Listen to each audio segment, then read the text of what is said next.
ভালোবাসার জন্য যে ছেলেটি উন্মাদ ছিল, এখন সে ছেলেটি পুরোপুরি নীরব হয়ে গেছে।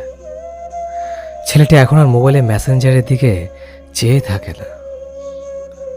যে মানুষটি প্রতিটা কথায় জং ধরানো মিথ্যে কথা বলতো, তার কথা এখন আর মনে পড়ে না। যে মানুষটি কথার ভেতর শুধু শুধু মিথ্যে বলতো, এখন আর তার কথা মনে পড়ে না। মনে তো শুধু একটা কথা পড়ে, কিভাবে পাষাণপুরীর মতো আঘাত করলো বুকের বাঁ পাঁজরে। যেখানে ছেলেটির বিশ্বাসকে দুমড়ে মুচড়ে অবিশ্বাসে পরিণত করলো ছলনার মায়া জালে। প্রিয় যে বিশ্বাস ধরে রাখতে পারে না, সে কখনো বিশ্বাসের অর্থ বোঝে না। তার মাঝে নিজেকে জড়ানো মানে ছাই হয়ে থাকা, পরবর্তীতে কিছুই মিলবে না।